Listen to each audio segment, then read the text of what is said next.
திறமையாக வர்ற கலெக்ஷன் நீங்கள் காட்டுங்க, புரியுதுங்களா? அதனால் நான் என்ன சொல்கிறேன்னா, இப்படிப்பட்ட சூழ்நிலையில் வந்து நீங்கள் உங்களை வந்து தற்காத்துக்கணும், அவ்வளோதான். இது வந்து நார்மலாக வந்து சட்டப்படி போகாத வழிகள். கலெக்ஷன் வரானா நீங்கள் ஃபோட்டோ நீங்கள் எடுங்க, வந்து நிற்கிறான் ஒரு கலெக்ஷன் ஏஜென்ட் வீட்டு வாசல் நிற்கிறான், ஆஃபீஸ் நிற்கிறேன், நீங்கள் இல்லைங்க சார் சொல்லி ஃபோட்டோ எடுங்க. எதுக்கு நான் சார் நீங்கள் ஆஃபீஸில் வந்து பிரச்சனை பண்ணுறீங்க, நான் எதுக்கு ஒரு கம்ப்ளைண்ட் கொடுத்து வச்சிடுறேன், இதை காரணமாக வச்சு நீங்கள் ரோட்டில் வரும்போது எனக்கு எதாவது தீங்கு அடிப்பீங்கன்னு எனக்கு சந்தேகம் வரும்னு சொன்னீங்கன்னா அவன் யோசிப்பான், கம்ப்ளைண்ட் போய்ட்டு நான் பதில் சொல்லணுமேனு. இப்போ அங்கே அவன் எதிரிலே ஆன்லைன் போலீஸும் கம்ப்ளைண்ட்டும் கொடுத்துருங்க. அதே மாதிரி கம்ப்ளைண்ட் கொடுத்தீங்கன்னா உங்களுக்கு ரெசீட் கொடுப்பாங்க. தமிழ்நாடு கவர்மெண்ட் அந்த போலீஸ் டிபார்ட்மெண்ட்லேருந்து ஒரு ரெசீது ஒன்று அனுப்புவாங்க. அந்த ரெசீது அவனுக்கே அனுப்புங்க, கம்ப்ளைண்ட் கொடுத்துருங்க சார், வந்து ஸ்டேஷனுக்கு வந்துருங்கன்னு. இப்போ என்ன ஆகுது, இப்போ ஒரு ஸ்டேஷனுக்கு நிறைய வந்து பிரச்சனையில் மாட்டுறது கலெக்ஷன் ஏஜென்ட்கள் வந்து அத்துமீறலில் தான் மாட்டுறாங்க, கிரிமினல் ட்ரெஸ்பாஸ்.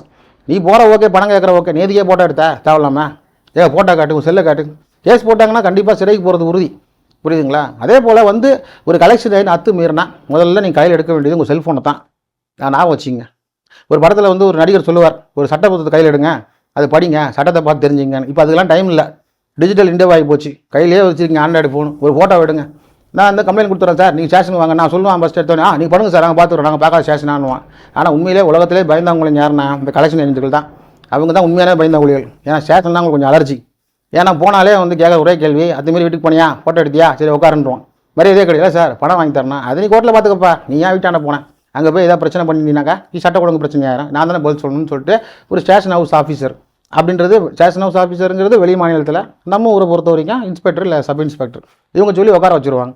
ஸோ ஒரு தடவை நம்ம பண்ண வச்சோம்னா அடுத்த தடவை வரமாட்டாங்க. இது வந்து முன்னாடி credit card, personal loan, business loan இதெல்லாம் பண்ணுறது கலெக்ஷன் வரும்போது நீங்கள் பண்ண வேண்டிய ஒரு ஃபார்முலான ஒன்று பண்ணிங்கன்னா உங்கள் மேலேயும் ஒரு பயம் மரியாதை வரும்.